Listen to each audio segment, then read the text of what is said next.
কাটাকা।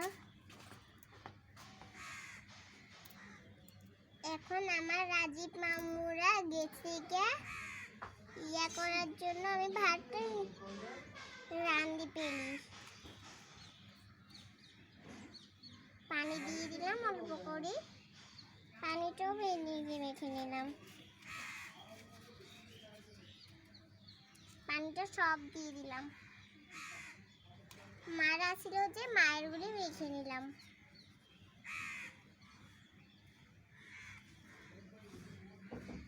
ভালো মাকে মেখে নিলাম। মশলা তো শেষই হয়ে গেছে, আর কি করব। তো মশলাটা মেখে দিলাম। মশলা ছিল যে, মশলাগুলি আমি নিলাম। মশলাগুলো নিলাম দিয়ে তখন আমি উলিগুলো নেড়ে নিলাম। দেখেছে খাবারটা অনেক সুন্দর হয়েছে না? আর আমার বিরিয়ানিটা দেখেন, মাছটা দেখেছেন কত সুন্দর। আমার চুলগুলি দেখেন।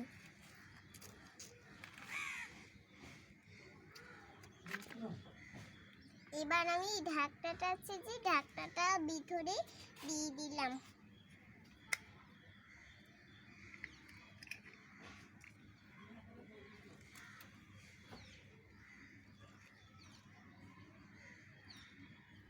এবার আমি এগুলিকে এক সেট করে দিয়ে দিলাম।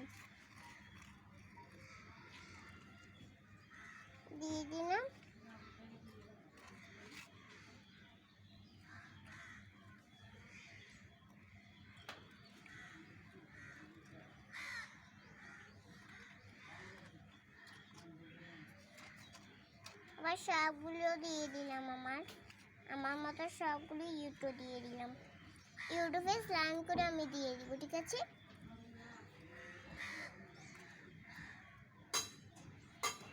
হাত দিয়ে কোচাইয়ে নিয়ে নিলাম।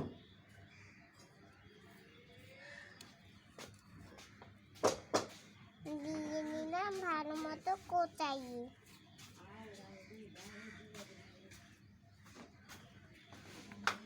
আবার একটু মশলা নিলাম।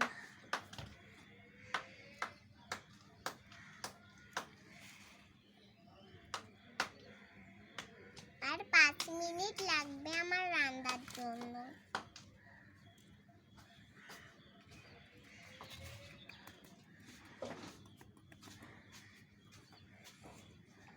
আর ভাতগুলি রান্নার জন্য আমার দেরি লাগবে না, একটু সময় হবে, খালি একটু সময় হলেই তো হবে। একটু সময় তো হবে।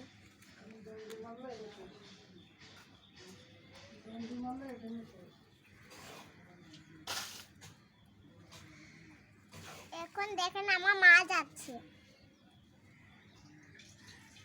মাটা পানি নিচ্ছে।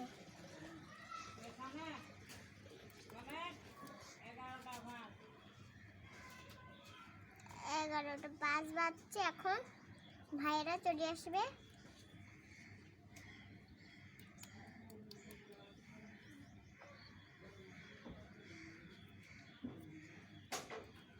তারপর এটাকে আমি একটু গুতা গুতা দিয়ে এমনি এমনি করে আমি দিয়ে নিলাম।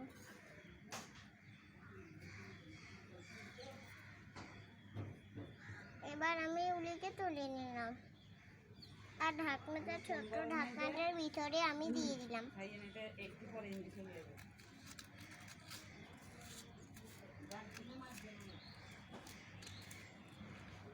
এবার আমি দিয়ে দিলাম মশলার গুঁড়ো।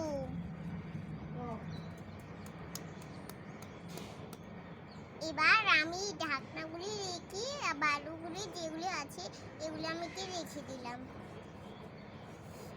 ভাতের সঙ্গে দিয়ে দিলাম। আর ফুলটা আছে যে ফুলটা দিয়ে লেড়ে দিলাম। প্রথম করে আমি লেড়ে নিলাম।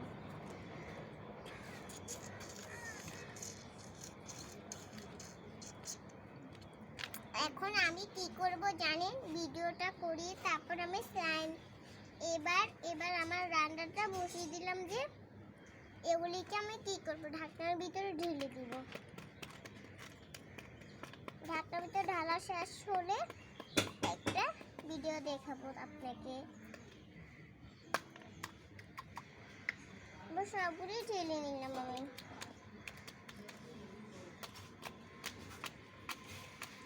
মানে ভালো মতো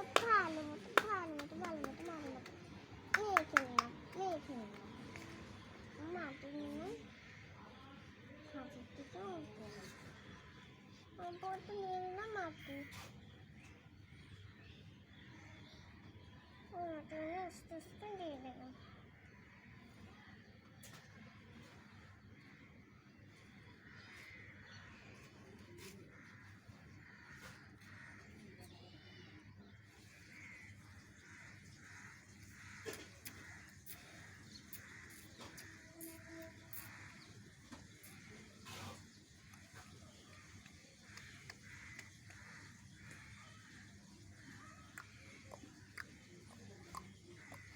এবার আমার হাতটা ধুয়ে এসি।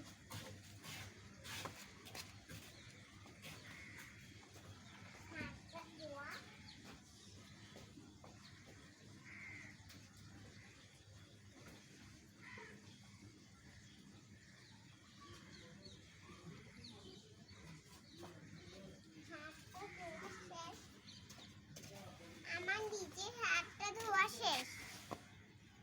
এবার আমি বসিয়ে গেলাম। 3 মিনিট জন্য আমি চুলাতে রেখে দিলাম। এটাও বাচ্চারা আসলে খেতে পারবে। আবার ঢাকনাও দিয়ে দিলাম।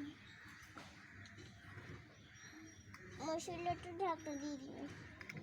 আমার সব কিছু গুছিয়ে নিলাম। মামা এবার ভিডিও করি।